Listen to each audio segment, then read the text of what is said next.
പിതാവിനും പുത്രനും പരിശുദ്ധ റൂഹായിക്കും സ്തുതി ആദിമുതലെന്നേക്കും തന്നെ ആമേൻ. നമ്മുടെ കർത്താവ് ഉയർത്തെഴുന്നേറ്റു. സത്യമായും നമ്മുടെ കർത്താവ് ഉയർത്തെഴുന്നേറ്റു.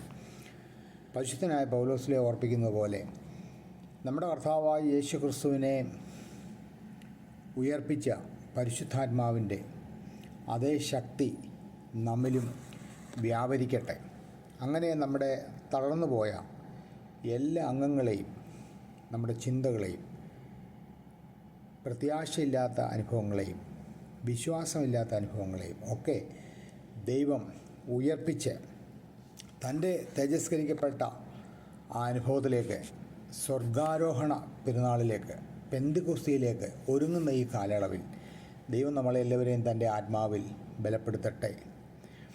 കർത്താവിനാൽ സ്നേഹിക്കുന്നവരെ, പരിശുദ്ധനായ ലൂക്കോസ് ഏവങ്കേലിയസ്തൻ എഴുതിയ അപ്പസ്തോല പ്രവൃത്തി 1-ാം അധ്യായം 2-3 വാക്യങ്ങൾ വായിക്കുമ്പോൾ അവിടെ രേഖപ്പെടുത്തുന്ന നമ്മുടെ കർത്താവിൻ്റെ ഉത്ഥാനത്തിന് ശേഷമുള്ള ചില നല്ല ബോധ്യങ്ങൾ, ഉത്ഥാനം മുതൽ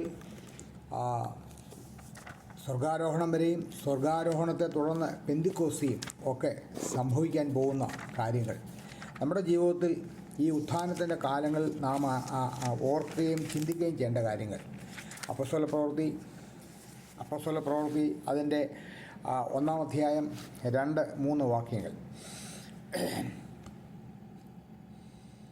അവൻ കഷ്ടം അനുഭവിച്ച ശേഷം 40 നാളോളം അവർക്ക് പ്രത്യക്ഷനായി ദൈവരാജ്യം സംബന്ധിച്ച കാര്യങ്ങൾ പറഞ്ഞുകൊണ്ട് താൻ ജീവിച്ചിരിക്കുന്നുവെന്ന് അനേകം ദൃഷ്ടാന്തങ്ങളാൽ അവർക്ക് കാണിച്ചു കൊടുത്തു.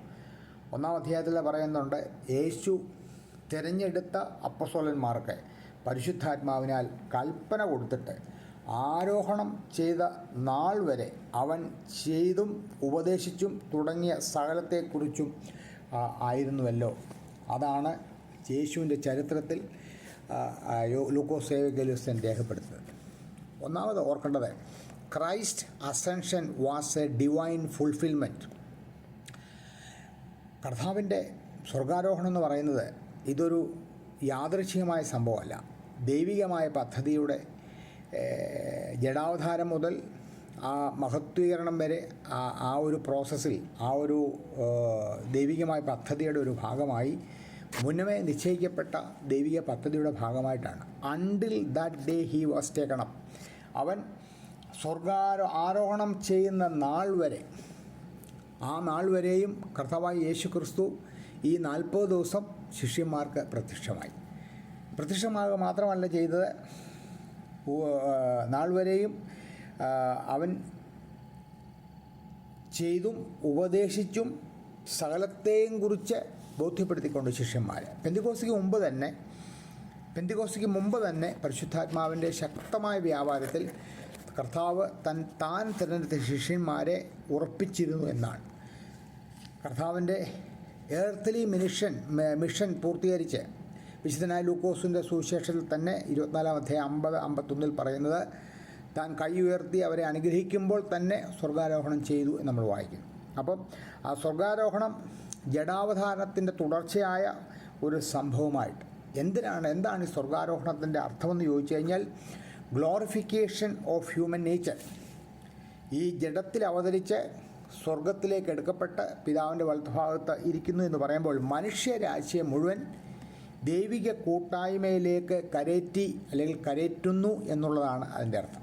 അപ്പം അതുകൊണ്ട് കഷ്ടാനുഭവത്തിലോ ക്രൂശുമരണത്തിലോ ഉയർപ്പിലോ മാത്രം ചെന്ന് നിൽക്കുന്നതല്ല, അതിനപ്പുറത്തേക്ക് നീളുന്ന ഒരു വലിയ lifting up of humanity into a divine nature. നമ്മൾ ദൈവത്തിൻ്റെ ദൈവീകരണ അനുഭവത്തിലേക്ക് മനുഷ്യരാശിയെ മുഴുവൻ നമ്മുടെ കർത്താവ് കൂട്ടിക്കൊണ്ടുപോകുന്ന ഒരനുഭവത്തിൽ അവർ നമ്മൾ പങ്കാളികളാകുക. രണ്ടാമത് ഈ ഭാഗത്ത് ഓർപ്പിക്കുന്നത്, Jesus gave final instruction through his apostles through the holy spirit. പരിശുദ്ധാത്മാവിലൂടെ ഉപദേശവും കൊടുത്തുകൊണ്ടിരുന്നു. പരിശുദ്ധാത്മാവ് സ്വീകരിക്കപ്പെടുന്ന അല്ലെങ്കിൽ അതിൻ്റെ പൂർണ്ണതയിലേക്ക് വരുന്ന പെന്തക്കോസ്തി പെരുന്നാളിൽ വരുമ്പോഴാണ് കണ്ടതും കേട്ടതും അറിഞ്ഞതുമായ കാര്യങ്ങളിലെല്ലാം ഒരു കോർഡിനേഷൻ, ഒരു രൂപാന്തരീകരണം, ഒരു ഓറിയൻറ്റേഷൻ വന്നിട്ട് ശിഷ്യന്മാർ അതിൽ പൂർണ്ണമായി ബലപ്പെട്ട്, നിങ്ങൾ പരിശുദ്ധാത്മാവ് വരുമ്പോൾ ശക്തി പ്രാപിച്ചിട്ട് യഹൂദയിലും യെരുശലേമിലും അങ്ങ് ഭൂമിയുടെ അറ്റത്തോളം പോകാനുള്ള വലിയ ഒരനുഭവത്തിലേക്ക് അവർ രൂപാന്തരപ്പെടുന്നു. അപ്പം ഈ പെന്തിക്കോസ്തിക്ക് മുമ്പ് തന്നെ നമ്മൾ അറിയുന്നത് Jesus under the guidance and the power of holy spirit, പരിശുദ്ധാത്മാവിൻ്റെ നിയോഗത്താലും ആലോചനയാലും പരിശുദ്ധാത്മാവിൻ്റെ ശക്തിയാലും കർത്താവായ യേശുക്രിസ്തു ശിഷ്യന്മാരുടെ ജീവിതത്തിൽ വ്യാപരിച്ചുകൊണ്ടിരുന്നു. ഇതുതന്നെയാണ് അപ്പസ്തോലിക സഭകളിലും കർത്താവിൻ്റെ ആത്മാവ് ഇന്നും അങ്ങനെ വ്യാപരിക്കുന്നു എന്നാണ്. Church is birth in the life of the spirit. പരിശുദ്ധാത്മാവിലാണ് സഭ, ആത്മാവിൻ്റെ ജീവിതത്തിലേക്കാണ് സഭ നയിക്കുന്നതും നിൽക്കപ്പെടുന്നതും. പരിശുദ്ധാത്മാവ് പെന്തിക്കോസ്തിക്ക് മുമ്പ് തന്നെ ഈ പരിശുദ്ധാത്മാവിൻ്റെ വ്യാപാര ശുശ്രൂഷ കർത്താവിൻ്റെ ശുശ്രൂഷയിൽ ശക്തമായിട്ട് കണ്ടു എന്നാണ്. മൂന്നാമത് കാണുന്നത് അപ്പസ്റ്റോളിക് അതോറിറ്റി ആൻഡ് സക്സഷൻ. താൻ തിരഞ്ഞെടുത്ത അപ്പസ്തോലന്മാർ അവർക്ക് പരിശുദ്ധാത്മാവിനാൽ കൽപ്പന കൊടുത്തു. അത് വളരെ വ്യക്തമാണ്. യേശു തിരഞ്ഞെടുത്ത അപ്പസ്തോലന്മാർ. The apostolic authority and succession, this very important. എഫേസ്യ ലേഖനം 2-ാം അധ്യായം 20 അതിൽ പറയണം, കർത്താവ് യേശു ക്രിസ്തു മൂലക്കല്ലായിരിക്കെ അപ്പസ്തോലന്മാരും പ്രവാചകന്മാരും. 1 പത്രോസിന്റെ ലേഖനം 2-ാം അധ്യായം 5-ാം വാക്യം, നാം ഓരോരുത്തരും ജീവനുള്ള കല്ലുകളായി ഒരു ആത്മീയ ഗ്രഹമായി സഭ പണിയപ്പെടും. അതുകൊണ്ട് ഇപ്പോൾ ഓർക്കേണ്ടത്, the church is not built on individual interpretation but on tradition and conciliar unity. അതാണ് സഭ ആത്മീയ ഗ്രഹമായി കെട്ടപ്പെട്ടിരിക്കുന്നത് വ്യക്തിപരമായ വ്യാഖ്യാനത്തിലൂടെ അല്ല, വിശുദ്ധ പാരമ്പര്യത്തിലും അനുരഞ്ജനപരമായ ഐക്യവും അതിലുണ്ടാകുമ്പോഴാണ് ആ സഭയുടെ തനതായ ഭാവം രൂപപ്പെടുന്നത്. അതാണ് അപ്പസ്തോലിക സഭകളെല്ലാം ഈ ഒരു അടിസ്ഥാനമാണ്. ക്രിസ്തു മൂലക്കല്ല്, അതിന്മേൽ അപ്പസ്തോലന്മാർ, പ്രവാചകന്മാർ, മാമോദിസ മുങ്ങിയ കുഞ്ഞുങ്ങളെല്ലാവരും, എല്ലാ ആത്മാക്കളും ജീവനുള്ള കല്ലുകളായി ഒരു ആത്മീയ ഗ്രഹമായി പണിയപ്പെടുന്നു. ഇവിടെ വ്യക്തിപരമായ ഇൻ്റർപ്രിട്ടേഷൻ യാതൊരു അർത്ഥവുമില്ല. അതുകൊണ്ട് സഭയുടെ വിശ്വാസവും സഭയുടെ വേദപുസ്തകവും എല്ലാം വ്യാഖ്യാനിക്കേണ്ടത് സഭയാണ് വേദപുസ്തകം വ്യാഖ്യാനിക്കേണ്ടത്, സഭയാണ് വിശ്വാസം പഠിപ്പിക്കേണ്ടത്. അതുകൊണ്ട് ഇൻഡിവിജ്വലായിട്ടുള്ള ഇൻ്റർപ്രിട്ടേഷന് യാതൊരു സാധ്യതയും അപ്പസ്തോലിക സഭകളിലില്ല. അതേസമയം 17-ാം നൂറ്റാണ്ടിന് ശേഷമുള്ള പ്രൊട്ടസ്റ്റാന്റിസം വന്നതിന് ശേഷം നമുക്കറിയാം, ഏകദേശം ലോകത്തിൽ 4500 പ്രൊട്ടസ്റ്റന്റ് സഭകളുണ്ടെന്നാണ് പറയുന്നത്. അതെല്ലാം ഇൻഡിവിജ്വൽ പേഴ്സ്പെക്റ്റീവിലാണ് പോകുന്നത്. അവരിൽ തന്നെ വ്യത്യസ്തതയുണ്ട്, പഠിപ്പിക്കലുകളിൽ, അറിവുകളിൽ, വ്യാഖ്യാനങ്ങളിൽ. അപ്പോൾ അത് പലപ്പോഴും വ്യക്തികേന്ദ്രിതമായ കൂട്ടങ്ങളായിട്ട് പോകുന്നു. അതിനെ നമ്മൾ സഭയായിട്ട് ഒരിക്കലും കാണാൻ പറ്റുകയില്ല. കാരണം അപ്പസ്തോലിക സഭ അതിൻ്റെ അടിസ്ഥാനം കർത്താവായ യേശു ക്രിസ്തു മൂലക്കല്ലാണ്. അതിന്മേൽ അപ്പസ്തോലന്മാരും പ്രവാചകന്മാരും ജീവനുള്ള കല്ലുകളായി നാം ഓരോരുത്തരുമായി പണിയപ്പെടുന്ന ആത്മീയ ഗ്രഹമാണ്. ഞാൻ ഡിനോമിനേഷനെ പറ്റിയല്ല പറയുന്നത്, കർത്താവായ യേശു ക്രിസ്തു ഭൂമിയിൽ സ്ഥാപിച്ച വിശുദ്ധ സഭയെ പറ്റിയാണ്. എഫേസ്യ ലേഖനത്തിൽ പറയുന്ന 5-ാം അധ്യായം പറയുന്ന ഈ സഭ വിശുദ്ധ സഭയായി വചനം കൊണ്ടും വെള്ളം കൊണ്ടും കഴുകി കറയോ ചുളുക്കമോ മാലിന്യമോ വാട്ടോ ഇല്ലാത്ത വിശുദ്ധ സഭയായിട്ട് നിലകൊള്ളേണ്ടതാണ്. അവിടെ അപ്പസ്തോലിക് സക്സഷൻ വളരെ പ്രധാനപ്പെട്ട വിഷയമാണ്. അത് അപ്പസ്തോലിക സഭകളിൽ വളരെ ശക്തമായിട്ട് കാണുന്നൊരു കാര്യമാണ്. അതേസമയം ഒരു അപ്പസ്തോലനാണ് ഈ അധികാരം മുഴുവൻ കിട്ടി എന്ന് വ്യാഖ്യാനിക്കുന്നതും വേദപുസ്തകപരമായി, എക്ലിയോസിയോളജി, സഭാശാസ്ത്രപരമായി തെറ്റായ കാര്യമാണ്. കാരണം ഇവിടെ പറഞ്ഞത് യേശു തിരഞ്ഞെടുത്ത അപ്പസ്തോലന്മാർക്ക് പരിശുദ്ധാത്മാവിനാൽ കൽപ്പന കൊടുത്തു എന്നാണ്. അപ്പം നമുക്കറിയാം, ഈ സമയത്ത് 11 അപ്പസ്തോലന്മാരുണ്ട്. 12ാമത്തെ ഒഴിവിലേക്ക് പിന്നീടാണ് നമ്മുടെ മത്തിയാസിനെ തിരഞ്ഞെടുക്കുന്നതായിട്ട് നമ്മൾ കാണുന്നത്. അപ്പോൾ 11 അപ്പസ്തോലന്മാർക്കും കർത്താവ് ഇത് വ്യാഖ്യാനിച്ചു കൊടുത്ത് കൽപ്പന കൊടുത്തുകൊണ്ടിരുന്നു എന്നുള്ളതാണ്. ഈ 12 പേരും അപ്പസ്തോല പ്രവൃത്തി 2-ാം അധ്യായം അനുസരിച്ച് ഈ പെന്തിക്കോസ്തിയിൽ പരിശുദ്ധാത്മാവിനെ സ്വീകരിച്ചു എന്നുണ്ട്. ആർക്കും കൂടുതലോ കുറവോ ഉണ്ടോ എന്ന് പറയുന്നില്ല. അപ്പം അപ്പസ്തോലിക സഭകളുടെ ഇടയിലും ഇങ്ങനെയുള്ള യോഗ്യമല്ലാത്ത ചിന്തകളും വ്യാഖ്യാനങ്ങളും തെറ്റാണ്. കർത്താവായ യേശു ക്രിസ്തുവിൻ്റെ ശുശ്രൂഷയുമായി ബന്ധപ്പെട്ട് തെറ്റായ വ്യാഖ്യാനമാണ്. ഒരാളിൽ മാത്രമാണ് ഇതെല്ലാം അധികാരങ്ങൾ, അവകാശങ്ങൾ അല്ലെങ്കിൽ അപ്പസ്തോലിക അധികാരങ്ങളുള്ളതെന്ന് പഠിപ്പിക്കുന്നതും മൂഢമായ വ്യാഖ്യാനങ്ങളാണ്. നാലാമത് ഓർക്കേണ്ടത് resurrection and historical and mystical reality. Resurrection as historical and mystical reality. കർത്താവായ യേശുക്രിസ്തുവിൻ്റെ ഉയർപ്പ് ഒരു ആത്മീയമായ ഉയർപ്പ് എന്നുള്ളതിൽ വ്യാഖ്യാനിക്കുന്നവരുണ്ട്. അങ്ങനെയല്ല. കർത്താവായ യേശുക്രിസ്തു ഇവിടെ ഈ ഭാഗങ്ങളിൽ പറയുന്നുണ്ട്, പ്രസൻറ്റഡ് ഹിംസെൽഫ് അലൈവ്, ജീവനുള്ളവനായി അവരുടെ മുമ്പിൽ പ്രത്യക്ഷരായി, ബൈ മെനി ഇൻഫാലിബിൾ പ്രൂഫ്സ്. യാതൊരു സംശയത്തിനും ഇടവരാത്ത തരത്തിൽ, വ്യക്തമായ തരത്തിൽ കർത്താവായ യേശുക്രിസ്തു പൗലോസിൽ പറയുന്ന ഒരു 500-ൽ പരം സഹോദരന്മാർക്ക് പ്രത്യക്ഷമായി. കർത്താവ് തന്നെ പറയുന്നുണ്ട്, നിങ്ങളെന്നെ തൊട്ടു നോക്കുക, ഭൂതത്തിനുള്ളതുപോലെ അല്ല, എനിക്ക് മാംസമുണ്ട്, എനിക്ക് ജഡമുണ്ട്, അസ്ഥികളുണ്ട്, തൊട്ടു നോക്കുക. അപ്പം അതുകൊണ്ട് പുനരുത്ഥാനം പ്രതീകാത്മകമല്ല. Resurrection is a bodily event, not symbolic. അതൊരു സിംബോളിക്കായിട്ട് വ്യാഖ്യാനിക്കുന്ന ഒത്തിരി ക്രിസ്ത്യാനികളുണ്ട്. അങ്ങനെയല്ല. പുനരുത്ഥാനം അപ്പസ്തോലിക സഭകളുടെ വിശ്വാസം അനുസരിച്ച് അത് പ്രതീകാത്മകമല്ല, ഒരു ശാരീരികമായ സംഭവമാണ്. മാനുഷികമായ വേഴ്ച കൂടാതെ പരിശുദ്ധ അമ്മയിൽ ഉടലെടുത്ത ശരീരം, പാപം ഒഴികെ നമ്മെപ്പോലെ ആയിരുന്ന ശരീരം, ലോകത്തിൻ്റെ പാപത്തെ ഏറ്റുവാങ്ങി പഞ്ചക്ഷതങ്ങളേറ്റ് ആ ക്രൂശിക്കപ്പെട്ട ശരീരത്തിൽ നിന്ന് മഹത്വീകരിക്കപ്പെട്ട ശരീരത്തിലേക്കുള്ള ഒരു യാത്ര.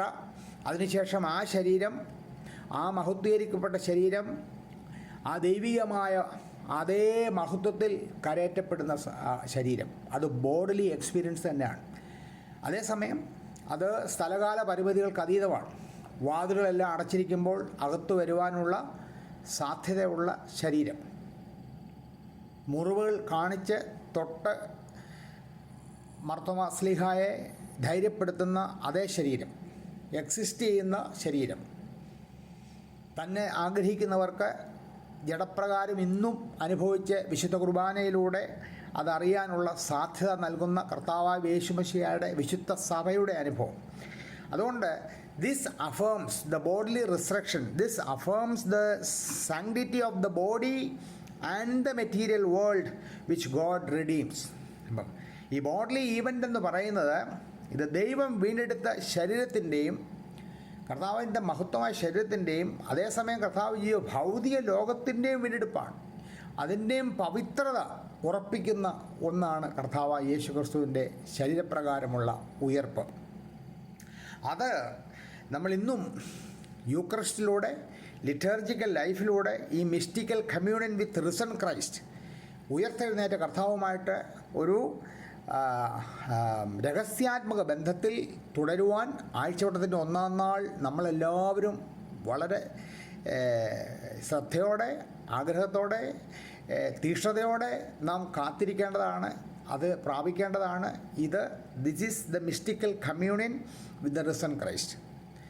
The bodily experience we can enjoy through holy communion, holy eucharist. വീണ്ടും ഓർപ്പിക്കുന്നത് 40 days, അത് ഞാൻ പറഞ്ഞതാണ്. 40 ദിവസം, 40 നാളോളം അവർക്ക് പ്രത്യക്ഷനായി ദൈവരാജ്യം സംബന്ധിച്ച കാര്യങ്ങൾ പറഞ്ഞുകൊണ്ടിരുന്നു. ഈ 40 ദിവസം പറഞ്ഞ കഥകളെല്ലാം related to the secrecies of kingdom of God, mysteries of kingdom of God. 40 ദിവസം നമുക്കറിയാം മോശയും ഏലിയാവും കർത്താവും നോമ്പ് തോറ്റ സമയമാണ്. ആ സമയത്തെപ്പറ്റി പറയുന്നത് the time of theophany and the formation എന്നാണ്. തേജസ്കരണത്തിൻ്റെയും ഒരു രൂപാന്തരീകരണത്തിൻ്റെയും സമയമാണ് എ സേക്രഡ് പീരീഡ് എന്ന് അതിന് പറയുന്നത്. 40 days എന്ന് പറഞ്ഞ a sacred period. Christ revealed the mysteries of kingdom of God and prepared the apostle for the പെൻറ്റക്കോസ്റ്റ്.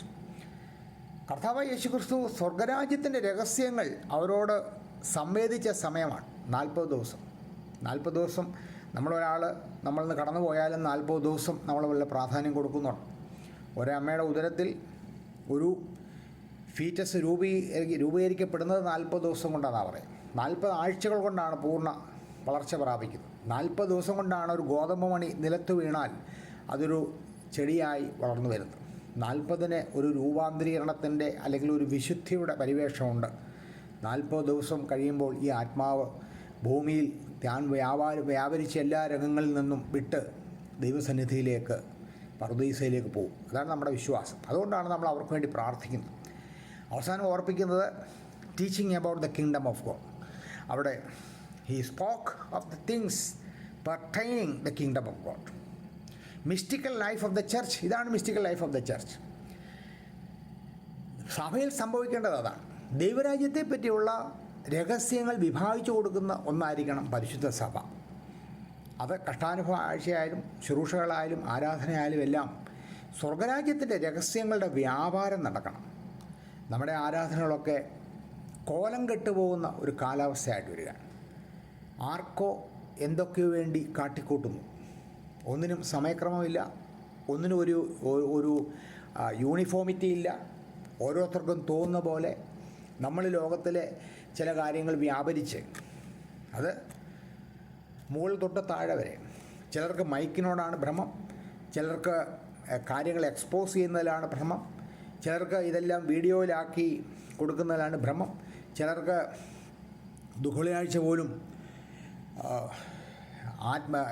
മനുഷ്യരുടെ സൈക്കോളജിക്കലി മനുഷ്യരെ എക്സ്പ്ലോയിറ്റ് ചെയ്യുന്ന രീതിയിലാണ് ദുഃഖവെള്ളിയാഴ്ച നടത്തുന്നത്. അതൊന്നുമല്ല. കർത്താവായ യേശു ക്രിസ്തുവിൻ്റെ മഹത്വീകരണത്തിലേക്ക് മനുഷ്യജാതിയെ മുഴുവൻ കരയേറ്റുന്ന വലിയൊരു പ്രവർത്തനമാണ്, ഒരു പ്രതിപ്രവർത്തനമാണ്. പാപത്തിൽ നിന്ന് അവനെ വീണ്ടെടുക്കുന്ന പ്രതിപ്രവർത്തനമാണ്. ഇവിടെ നമ്മുടെ ആരാധനകളും എല്ലാം നടക്കേണ്ടത് സ്വർഗരാജ്യ രഹസ്യങ്ങളുടെ രഹസ്യാത്മകമായ സ്വർഗരാജ്യത്തിൻ്റെ അനുഭവങ്ങളെ വിഭാവനം ചെയ്തുകൊണ്ട് അത് ബോധ്യപ്പെട്ടുകൊണ്ട് അതിനെ മനുഷ്യഹൃദയങ്ങളിലേക്ക് വ്യാപരിക്കുവാൻ ആത്മാവിലുള്ള ഒരു വ്യാപാരം ഈ ശുശ്രൂഷകളിലെല്ലാം ഉണ്ടാകണം. അല്ലെങ്കിൽ ശുശ്രൂഷകൾ വെറും ഒരു ചടങ്ങായി മാത്രം അധപ്പതിക്കുകയും നമ്മുടെ പെരുന്നാളുകൾ ഭക്ഷണത്തിൽ മാത്രം ഒതുങ്ങി നിൽക്കുകയും ചെയ്യും. അതിനപ്പുറമായിട്ടുള്ള ഒരു സാധ്യതയിലേക്ക് വളരുവാൻ ദൈവം നമുക്ക് ഇട നൽകട്ടെ എന്ന് പ്രാർത്ഥിക്കുന്നു. അതാണ് മുറിവേറ്റ കർത്താവിൻ്റെ ശരീരത്തിൽ നിന്ന് തേജസ്കരിക്കപ്പെട്ട ശരീരത്തിലേക്കും അതിൽ നിന്ന് സ്വർഗത്തിലേക്ക് എടുക്കപ്പെട്ട എടുക്കപ്പെട്ടു എന്നല്ല, കരയറ്റപ്പെട്ട അതേ ആ ശരീരത്തോടുകൂടി വീണ്ടും വരുന്ന കർത്താവിൽ നമുക്ക് കാണാൻ കഴിയുന്നത് നമുക്ക് വേണ്ടി കഷ്ടതയേറ്റ 5 മുറിവുകളാണ്. തേജസ്കരിക്കപ്പെട്ട ശരീരത്തിലുള്ള മനോഹരമായ നമുക്ക് ധ്യാനിക്കുവാൻ കഴിയുന്ന 5 പ്രശോഭിക്കുന്ന മുറിവുകൾ, ആ പഞ്ചക്ഷതങ്ങൾ നമുക്ക് വേണ്ടി കർത്താവ് ഇന്ന് വഹിക്കുന്ന ഒരു വലിയ സാധ്യതയാണ്. പൗലോസ് പറയുന്നുണ്ട്, നമ്മുടെ രാഗമോഹങ്ങളെ കർത്താവിൽ ക്രൂശിക്കണം. Let us crucify the disordered desires. അങ്ങനെ കർത്താവോടുകൂടി ചേരാം. പൗലോസ് പറയുന്നു, I am bearing the sign in my body. കർത്താവായ യേശു ക്രിസ്തുവിൻ്റെ കഷ്ടപ്പാടിൻ്റെ മുറിപ്പാടുകൾ ഞാൻ എൻ്റെ ശരീരത്തിൽ വഹിക്കുന്നു. ദൈവത്തിൻ്റെ ആത്മാവ് നമ്മളെ സഹായിക്കട്ടെ.